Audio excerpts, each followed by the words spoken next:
Les Pays de la Loire est la région la plus productrice en plantes médicinales. C'est avec ce constat, et fort de leur passé d'ingénieurs en agroalimentaire pour l'une et de scientifiques pour l'autre, que Laure et Isabelle se sont lancées dans la création de tisanes françaises. On va voir avec elles justement sur quelles plantes elles travaillent. Suivez-nous. Du coup, ça t'arrange quand même qu'il fasse plus chaud Ah ben pour la verveine. Ouais, voilà. Du coup, Elle on fait adore une ça. coupe de plus et, Ça clairement. la verveine, ouais. Du coup, c'est ma plante préférée. Donc, C'est vrai. ah ouais, en Bah, termes d'odeur, super de odorant. saveur. Faut broyer les feuilles et sentir. Ah là là. Ah voilà, ça y est, je Ça suis soigné. débouche. Et alors Olivier, là on est sur vos champs de plusieurs dizaines d'hectares. Qu'est-ce qu'on voit autour de nous? Bah là essentiellement en fait nous avons de la production de verveine sur ces 3 rangs là en fait, de la mauve. Là on a fait un petit semis, du cassis et tout à fait au fond où nous pouvons voir le tracteur en plein travail, nous avons de la reine des prés. Ce qu'il faut surtout c'est un climat assez tempéré en fait, même s'il y a un peu de chaleur, pas trop longtemps et avoir la capacité d'irriguer au bon moment en fait. Laure, du coup, vous êtes lancée dans ce projet il y a 1 an. C'était un peu un pari à l'époque. Comment vous vous retrouvez aujourd'hui? On est parti du constat que la plupart des plantes qu'on retrouvait sur nos marchés français étaient importées et que c'était vraiment dommage puisqu'on avait toute une filière opérationnelle et structurée et on est parti des producteurs et on a eu l'idée de remonter un projet à taille humaine et locale ensemble.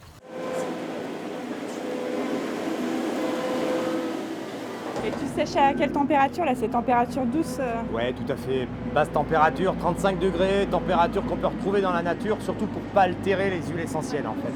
Il est clair que c'est important pour conserver les arômes notamment. Donc il s'agit de mauve séchée, elle vient juste de sortir du séchoir.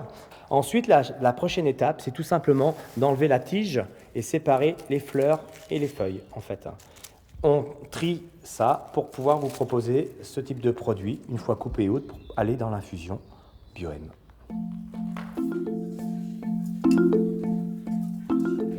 Ces plantes sont récoltées puis séchées pendant 48 heures avant d'être coupées en morceaux et d'arriver ici à l'ESAT où des personnes en situation de handicap sont chargées de les conditionner, soit en sachet, soit en boîte. On retrouve justement Laure avec la responsable de l'équipe. On a encore un petit peu de pesée sur Sport Aventure. On a partagé la production en 2 ateliers et un petit peu d'étiquetage. Ok. Donc là, on est mardi. Vendredi, on aura bien fait. Laure, on est à l'étape du conditionnement, une étape importante. Et ici, on retrouve une partie de votre gamme. C'est ça, en fait on a une vingtaine de recettes dans notre gamme, donc certaines nature et certaines on vient agrémenter les plantes médicinales avec des fruits, des épices. Et c'est cette gamme-là un peu plus gourmande qu'on décline aussi en vrac.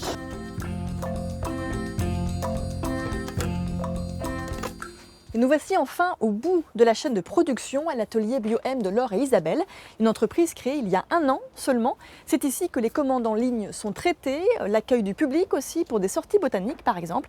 Et c'est surtout ici que Laure et Isabelle préparent leur future tisane. Regarde, j'ai ramené la violette en fleurs. On va pouvoir la tester. Bah oui, complètement. On n'a pas encore dans nos recettes. Non. La violette, c'est une propriété particulière? Alors c'est comme la mauve en fait, c'est une plante qui a du mucilage, ça forme un gel en fait au contact de l'eau. Et c'est adoucissant pour la gorge, ça nettoie en douceur les intestins. Et donc là, en fait, vous créez sans cesse de nouvelles tisanes, vous avez toujours des nouvelles idées. Et qu'est-ce qui est le point commun de toutes vos tisanes et vos futures tisanes?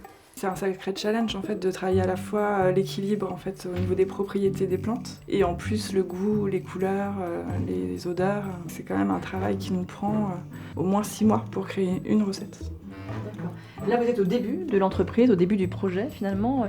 Comment vous voyez l'entreprise Bioem dans les années à venir? Très bonne question. On a plein d'idées, en fait on est plutôt en train de se freiner sur notre créativité.